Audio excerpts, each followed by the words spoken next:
La haula wala quwwata illa billah. Amma ba'd. Nah, alhamdulillah kita bertemu lagi di kajian kitab Al-Arba'un An-Nawawiyah bersama Fadilatul Syekh Abu Ahmad SPD Hafidhullah Ta'ala. Pada sesi yang ke-12 ini bertepatan hadis ke-14 yang bertema tentang sebab-sebab darah tumpah. Nah, kemudian semoga Allah terus memberikan kita kesehatan dan kemudahan dalam menuntut ilmu dan pemahaman yang benar. Sebelum kita mulai kajian ini, saya memberikan pesan kepada para santri, audiens yang mengikuti Zoom ini. Bagi audiens yang memiliki kuota lebih atau yang memakai WiFi bisa membuka videonya. Dan yang memiliki kuota yang terbatas boleh menutup videonya. Nah, oke, langsung saja kepada Fadilatul Syekh Abu Ahmad Hafidhullah Ta'ala. Waktu dan tempat kami persilahkan. Baik. Bismillahirrahmanirrahim. Assalamualaikum warahmatullahi wabarakatuh.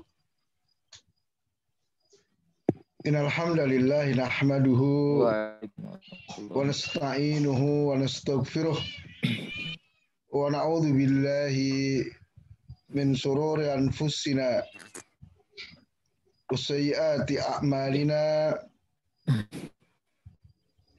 May yahdihillahu fala mudilla lah wa may yudlil fala hadiya lah.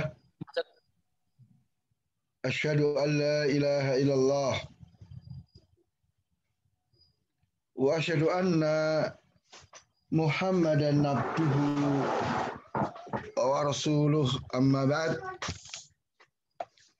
Al-ikhwah rahimakumullah, kita bertemu kembali di pelajaran Arba'in Nawawiyah, dan kita berharap Allah Ta'ala memberikan taufik sehingga apa yang kita pelajari itu menjadi ilmu yang bermanfaat. Nah, di hadis ke-14 dibawakan hadis Bukhari Muslim, ya, dari Ibni Mas'ud radhiyallahu ta'ala anhu.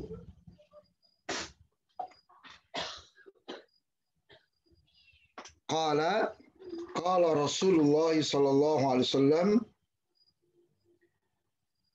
la yahillu damu mri'in muslimin illa bi ihdath thalath.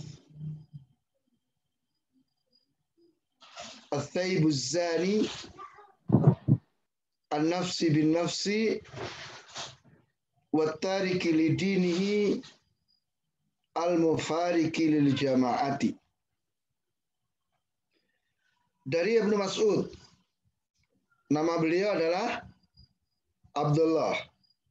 Abdullah bin Mas'ud.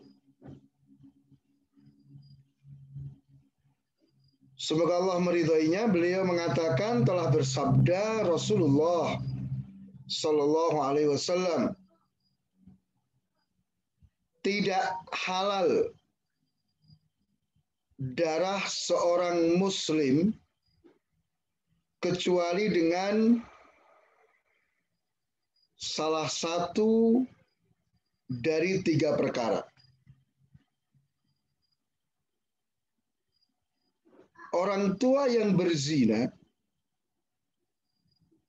jiwa dengan jiwa, orang yang meninggalkan agamanya, memisahkan diri dari al-jamaah.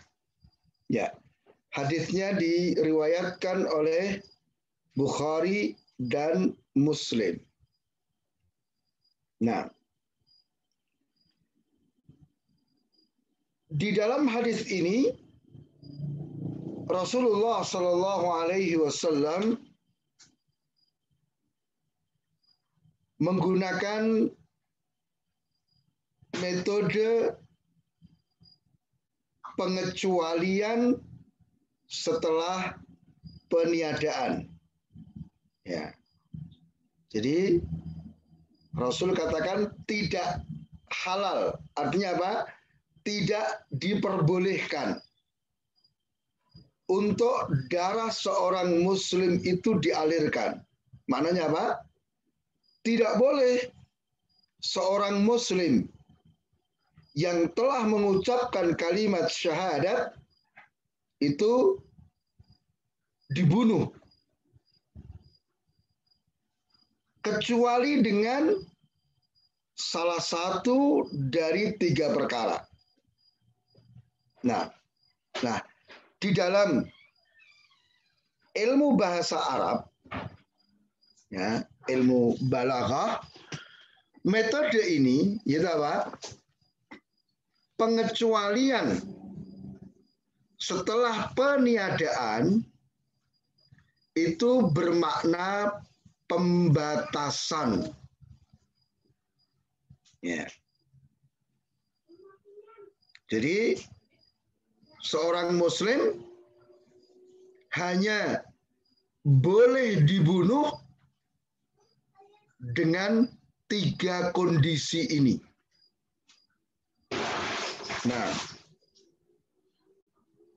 adapun hadis-hadis lain yang menyebutkan bolehnya seorang mukmin itu dibunuh dengan sebab yang lain, itu riwayat-riwayatnya lemah. Nah, ya.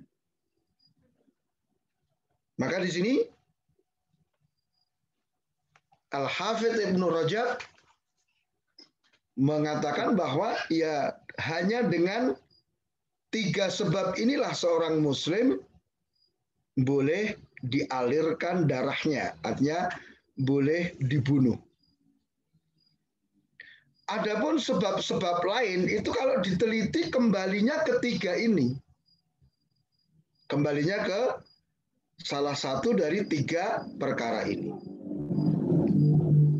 Nah, jadi perkara pokok yang menjadikan seorang muslim boleh dibunuh itu 3. Yang pertama apa? Melanggar kemaluan yang diharamkan. Itu apa? Ats-tsaybuz zani. Tsaib ini sebutan untuk orang tua, orang yang rambut kepalanya sudah memutih. Maknanya apa? Maknanya adalah orang yang melakukan zina dalam keadaan dia sudah menikah. Karena umumnya orang-orang yang rambut kepalanya sudah memutih, itu apa? Sudah menikah. Sehingga Rasul gunakan istilah ats-tsaybuz zani, orang tua yang berzina. Ya. Jadi orang yang sudah menikah kemudian dia berzina, ini disebut dengan apa? Zina muhsan. Hukumnya apa? Dibunuh dengan cara dirajam, dilempari batu sampai mati. Nah,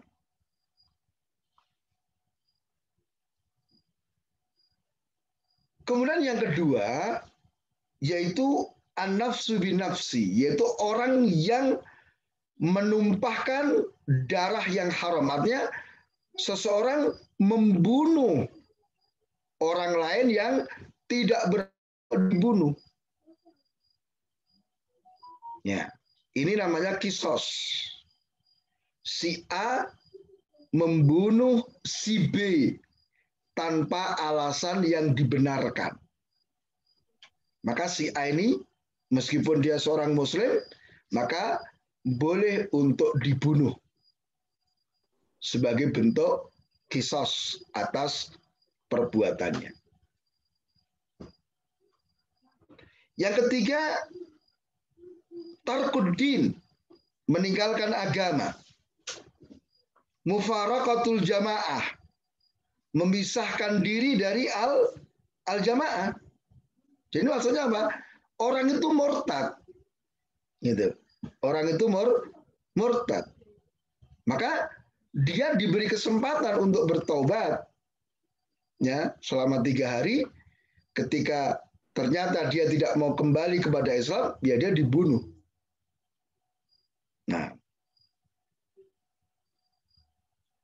maka selain 3 ini al-ikhwah, tidak boleh seorang muslim itu dibunuh. Ya, seandainya ada sebab lain misalnya yang kemudian ulama menghukumi orang ini boleh dibunuh, ya sekali lagi kembalinya ke 3 perkara ini. Ini keterangan dari Al-Hafidz Ibnu Rajab rahimahullah ta'ala. Misalnya ada seorang ahlul bid'ah dia dibunuh. Seperti misalnya Jahm bin Safwan yang dibunuh oleh khalifah. Ya, Jahm bin Safwan. Maka dia ditarik kepada alasan apa? Dia ini apa? Meninggalkan agama. Ya. Tarikul dini al-mufariqul jamaah. Jadi ke sebab ketiga itu. Nah, ya. Maka inilah pentingnya kita untuk mempelajari ya ilmu secara menyeluruh. Dimana juga misalnya ada orang apa melakukan homoseks, liwat, maka kembalinya ke sebab yang pertama, yaitu apa? Melanggar kemaluan yang diharamkan. Zina, larinya ke sana. Nah, maka di sini pentingnya kita mengetahui ilmu secara menyeluruh mendalam. Nah, maka ikhwah, hendaknya kita hati-hati. Jangan sampai kita bergampangan untuk menumpahkan darah. Ya. Dan perlu diingat juga bahwa yang pertama kali nanti dilakukan kisos, pembalasan di akhirat, itu adalah apa? Masalah darah. Nah, kalau kita lihat pada hari ini, banyak sekali orang membunuh karena alasan-alasan yang tidak dibenarkan. Berapa banyak orang hanya rebutan uang parkir, hanya rebutan, kalau orang umum ya, sebatang rokok, mereka saling berbunuhan. Itu. Maka ini tidak diperkenankan. Ya. Darah seorang muslim itu lebih terhormat daripada Ka'bah. Sangat mulia di sisi Allah Tabaraka wa Ta'ala. Sehingga Allah katakan apa? Tentang membunuh satu jiwa. Itu sama dengan membunuh seluruh manusia. Ada yang hafal ayatnya?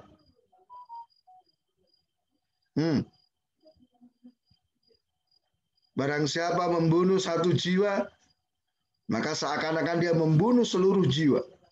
Barang siapa menghidupkan satu jiwa, seakan-akan dia menghidupkan seluruh manusia. Ada yang hafal ayatnya?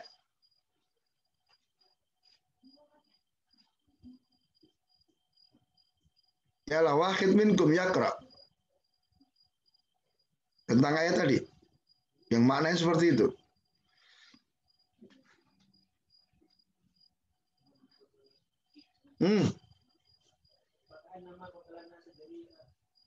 Ibrahim.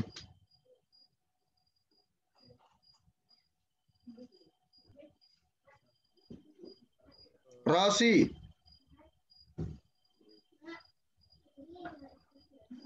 Nah, nggak ada yang hafal ayatnya.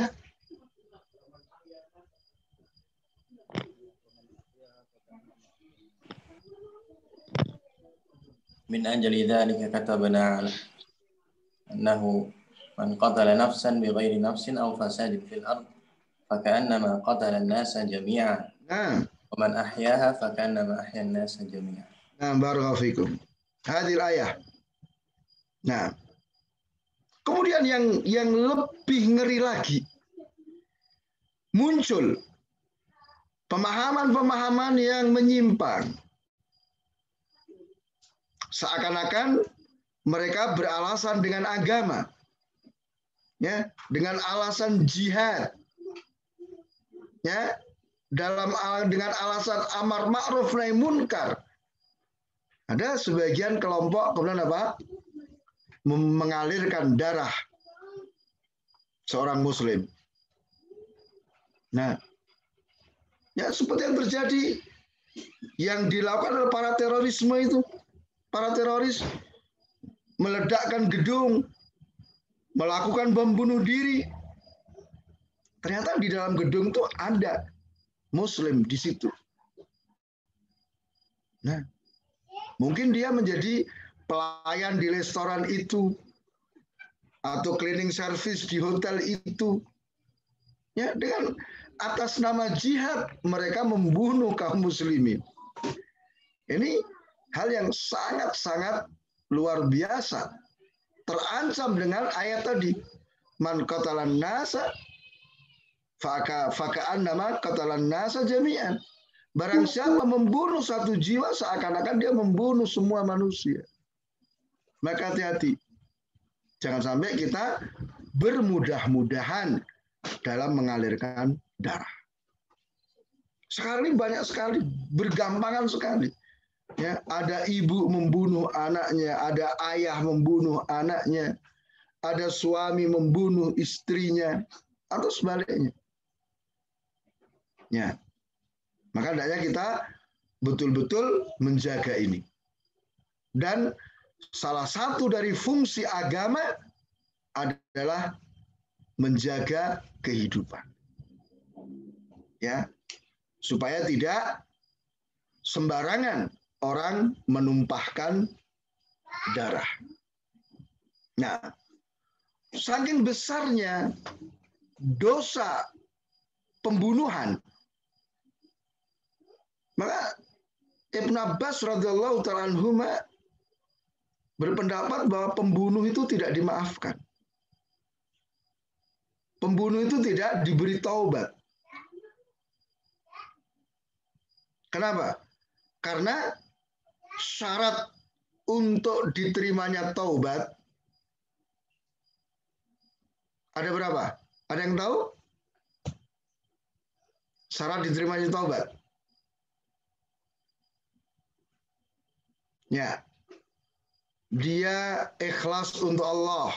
Jadi taubatnya itu bukan karena terpaksa. Ikhlas untuk Allah. Yang kedua, dia menyesali perbuatannya. Dia meninggalkan perbuatan dosanya. Kemudian bertekad untuk tidak mengulangi. Ya kan? Ini kalau dosa yang dilakukan terkait dengan hak-hak Allah semata. Sedangkan kalau dosa itu ada kaitannya dengan hak manusia, maka ditambah lagi. Gitu apa? Dia harus mendapatkan pemaafan, penghalalan dari orang yang dia zalimi. Ya, di samping taubat itu dilakukan pada waktu masih terbuka pintu taubat. Sekarang dosa membunuh itu kan dosa yang ada kaitannya dengan hak orang lain. Sedangkan orang lain yang dia zalimi itu sudah mati, tidak bisa memberikan pemaafan gitu loh. Ya. Meskipun pendapat Ibn Abbas ini tentu tidak kuat karena Allah Ta'ala sudah mengatakan wa yaghfiru ma duna dzalika liman yasha. Seandainya orang bertobat juga Allah katakan innallaha yaghfiru dzunuba jami'an. Cuman ini saya sebutkan dalam rangka untuk menegaskan betapa besar dosa pembunuhan itu. Maka sekali lagi kita kembali ke hadis ke-14 bahwa seorang muslim tidak boleh dibunuh kecuali dengan salah satu dari 3 perkara tadi. Karena dia berzina dalam keadaan sudah menikah. Yang kedua, karena dia membunuh orang lain tanpa alasan yang dibenarkan. Yang ketiga, karena apa? Dia murtad. Dia tinggalkan agamanya.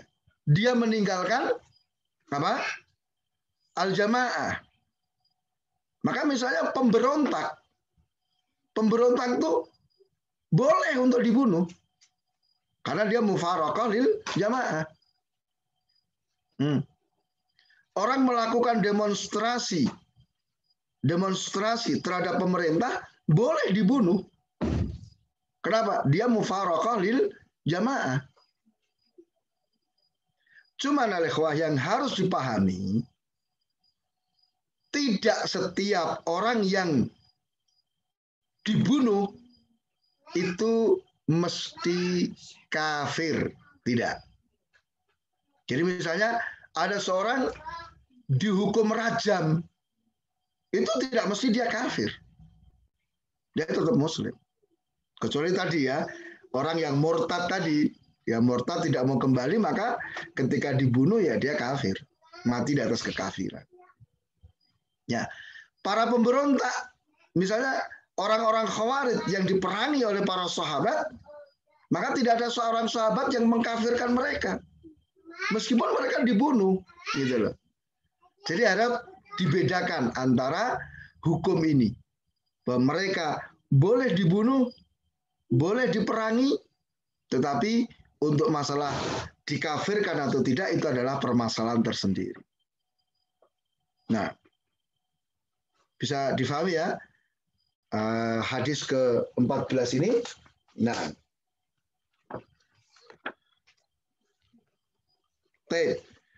dari hadis ke-14 ini kita bisa ambil beberapa kesimpulan juga bahwa pada asalnya seorang muslim itu terlindungi jiwanya. Ya toh? Rasul juga sudah mengatakan toh, umirtu an uqatilan nas hatta yashhadu aw hatta yaqulu la ilaha illallah. Aku diperintahkan untuk memerangi manusia sampai mereka menyaksikan atau mengucapkan la ilaha illallah. Kalau mereka sudah mengucapkan kalimat la ilaha illallah, sudah terlindungi harta dan jiwanya. Gitu. Jadi hukum asal seorang muslim, dia terjaga, terlindungi jiwanya. Tidak boleh dibunuh. Sampai nampak pada diri orang itu perkara-perkara yang menjadikan dia boleh untuk dibunuh. Kemudian juga hal penting, jiwa seorang muslim tidak boleh dibunuh dengan sesuatu yang tidak jelas. Ya.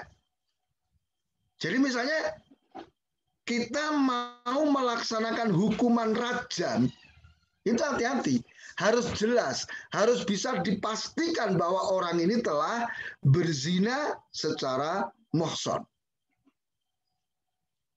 Bukan karena dugaan-dugaan. Dan juga misalnya kita mau melakukan kisos, harus betul-betul dipastikan bahwa orang ini adalah pembunuhnya. Orang ini telah membunuh dengan sengaja seorang muslim yang tidak berhak untuk dibunuh, harus bisa dipastikan. Jangan karena prasangka, dugaan, sepertinya fulan yang membunuh dan baru langsung dihukum, maka ini tidak boleh. Nah, karena termasuk nanti apa? Pembunuhan itu nanti dalam pelajaran fikih itu kan macam-macam toh. Ada yang membunuh sengaja, ada yang membunuh mirip sengaja, ada membunuh tidak sengaja. Maka ini hukumnya beda-beda. Maka harus bisa dipastikan.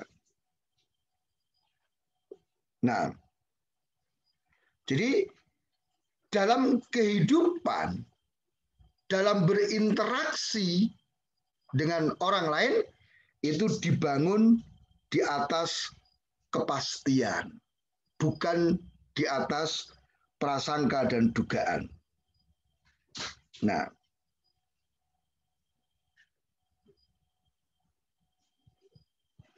ya. Kemudian hal yang perlu diperhatikan juga bahwa pelaksanaan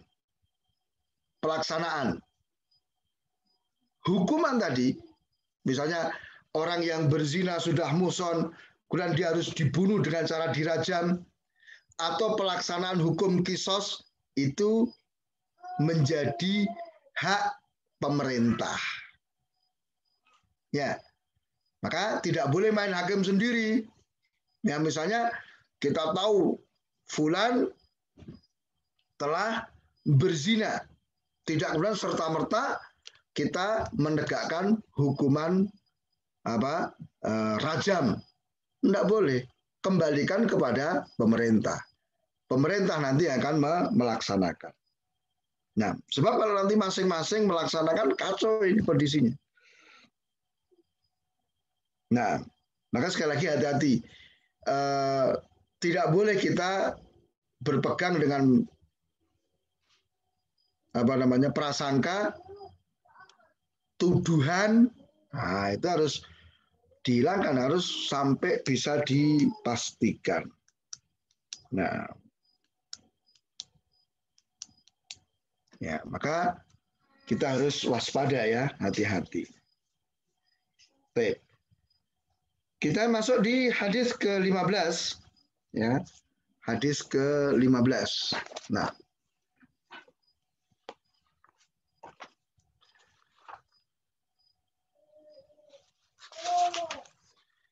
An Abi Hurairah radhiyallahu ta'ala anhu an Rasulillah sallallahu alaihi wasallam qala man kana yu'minu billah wal yaumil akhir falyakul khairan aw liyasmut wa man kana yu'minu billah wal yaumil akhir falyukrim jarahu wa man kana yu'minu billah wal yaumil akhir falyukrim dhaifahu. Ya. Rasulullah katakan barang siapa yang beriman kepada Allah dan hari akhir hendaknya dia mengatakan yang baik atau diam. Barang siapa beriman kepada Allah dan hari akhir hendaknya dia memuliakan tetangganya. Barang siapa beriman kepada Allah dan hari akhir, hendaknya dia memuliakan tamunya. Ya, dalam riwayat yang lain, fala yu'dhi jarahu. Barang siapa beriman kepada Allah dan hari akhir, maka jangan dia mengganggu tetangganya. Nah, hadis ini merupakan salah satu pondasi dalam berinteraksi, dalam pergaulan. Ya, maka dituntunkan dalam pergaulan hendaknya kita ini ngomong yang baik. Kalau nggak bisa, sudah diem saja. Ngomong yang baik itu baik intonasinya ataupun pilihan katanya. Ya. Kemudian lihat di sini Rasul tegaskan kaitannya dengan tetangga. Barang siapa beriman kepada Allah dan akhir, hendaknya dia memuliakan tetangganya atau tadi tidak mengganggu tetangganya. Ya, atau yang ketiga yaitu memuliakan tamu. Nah, jadi 3 perkara ini menunjukkan kesempurnaan iman seseorang. Nah,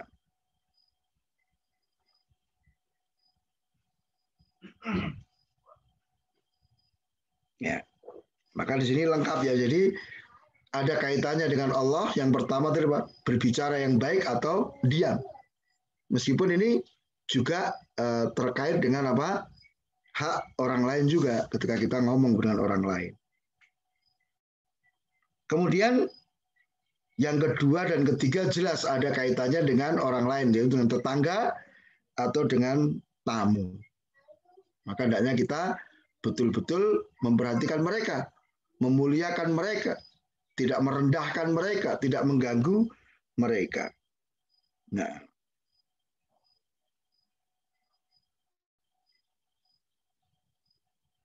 Nah, kemudian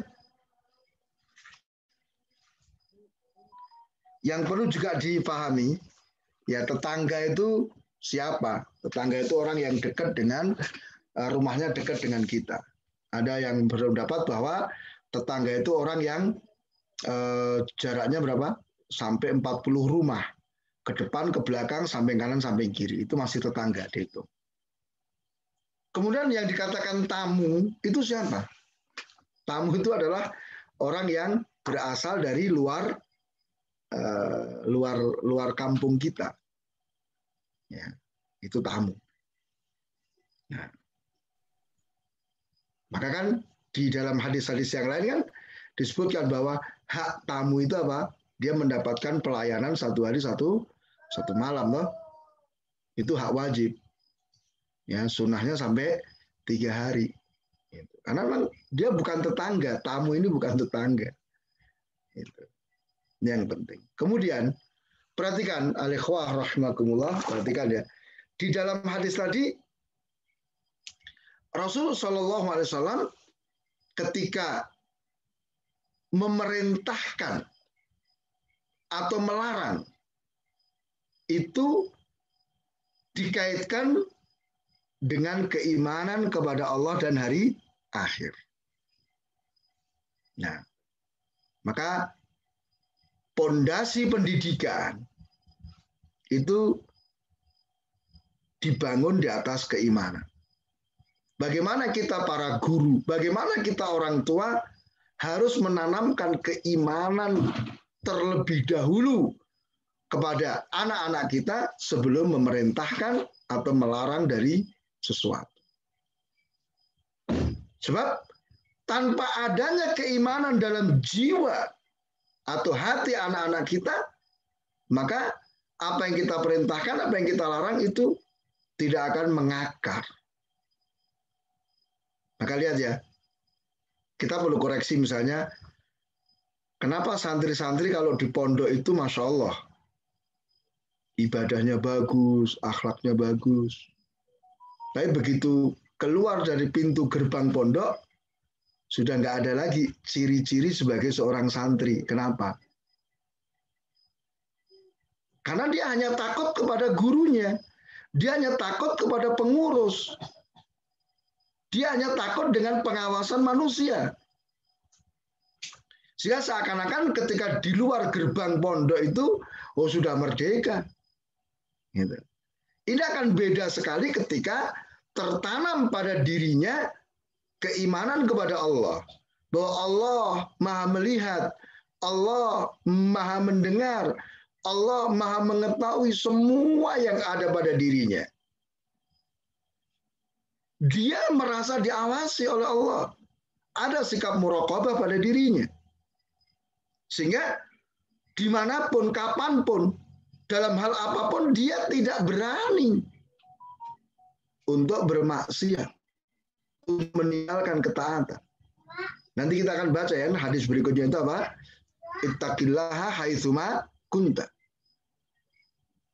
Nah, demikian juga ketika seseorang berani berbuat maksiat atau melanggar ketaatan, biasanya dia lupa bahwa setiap perbuatan akan mendapatkan balasan.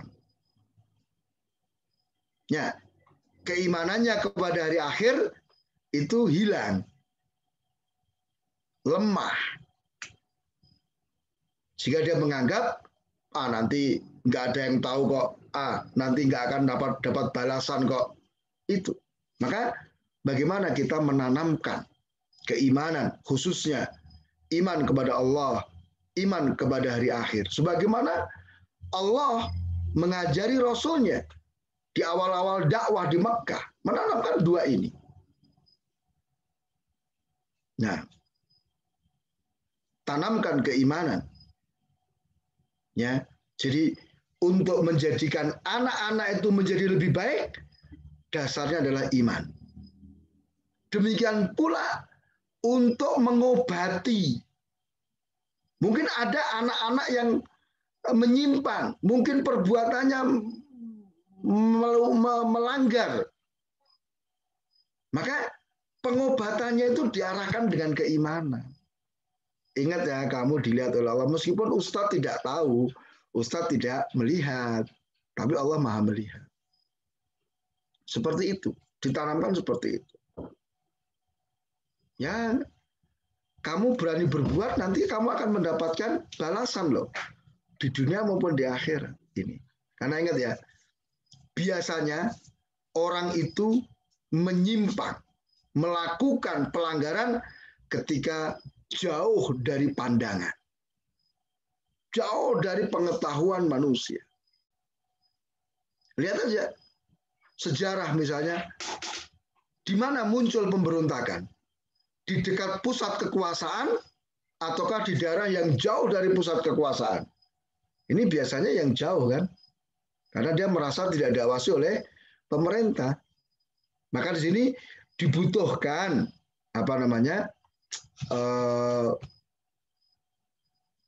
pengawasan dari dalam diri kita sendiri. Pengawasan dari setiap santri kita. Sehingga meskipun tidak diawasi oleh orang tuanya, tidak dikawal oleh pengurus pondok, tapi dia sudah merasa diawasi oleh Allah Ta'ala. Maka semua yang diperintahkan, semua yang dilarang, maka dia akan jalankan dengan baik.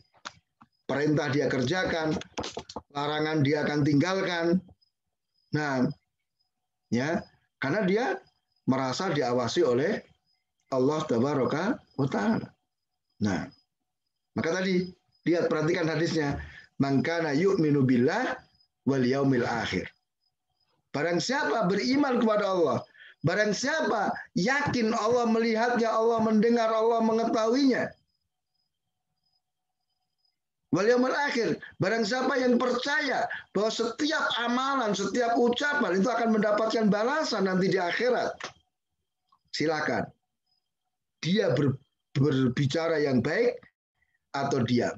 Silakan dia muliakan tetangganya, silakan dia muliakan tamunya, jangan dia ganggu tetangganya, seperti itu. Maka kalau kita berpegang dengan al-imanu billah wal yaumil akhir, maka kita menjadi orang yang baik. Interaksi kita akan menjadi interaksi yang harmonis kalau masing-masing kita meyakini seperti ini. Nah, baik. Mungkin ini yang bisa kita sampaikan. Mudah-mudahan bermanfaat. Mudah-mudahan Allah Ta'ala terus membimbing kita dan menyelamatkan kita di dunia dan di akhirat. Demikian, tafadhol kalau ada amin. pertanyaan. Oke, nah alhamdulillah kita Ustadz sudah menyelesaikan materi hari ini. Untuk teman-teman yang terluput atau ingin bertanya terkait materi, bisa langsung ditanyakan kepada Ustadz Abu Hafidhullah Ta'ala. Monggo tafadhol.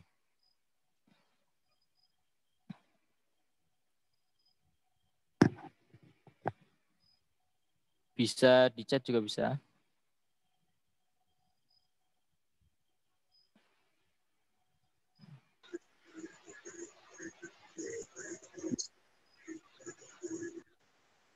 Bismillah, mau tanya, Tad.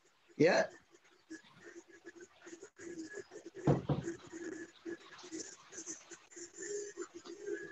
Ya, langsung aja. Tafadhol. Maksud dari kata kalimat at-tayyibuz zani itu tadi apa, Tad? At-tayyibuz zani. Nah, ya. Jadi orang tua yang berzina, maksudnya, ya, jadi terjemahnya begitu. Taib itu orang tua. Tapi yang dimaksud adalah orang yang sudah menikah. Kan kadang ada toh, umurnya sudah 60 tapi masih jomblo, masih bujang, belum pernah menikah. Bukan itu maksudnya. Tapi yang dimaksud dengan orang tua di sini adalah apa? Orang yang sudah pernah menikah, kemudian dia berzina. Dipastikan dia berzina, maka dia boleh dialirkan darahnya dengan cara dirajam. Nah, cuman yang melakukan siapa? Pemerintah gitu. Ya. Jadi pahami? Nggih. Nah, selanjutnya fadhol.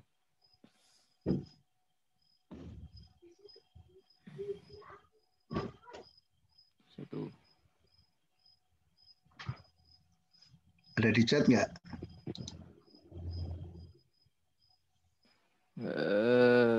Di chat isinya cuman Enggak ada, Ustaz. hadir-hadir. Nah, tapi kalau nggak ada ya kita akhiri saja. Nggih. Jika tidak ada lagi yang bertanya, kami cukupkan kajian hari ini. Sebelum teman-teman live, diharapkan untuk bisa absen dulu di kolom komentar. Dan untuk santri-santri, untuk selanjutnya absennya di akhir, jangan di pertengahan atau di awal. Nanti bisa mengganggu pelajaran. Mungkin ini pada Ustaz Abu Ahmad Hafidhullah Ta'ala kami ucapkan jazakallahu khairan atas bimbingannya dan selalu mengingatkan kita. Mungkin cukup sekian. Subhanakallahumma bihamdik asyhadu an la ilaha anta astaghfiruka wa atubu ilaik. Assalamualaikum. Waalaikumsalam warahmatullahi wabarakatuh. Waalaikumsalam warahmatullahi wabarakatuh.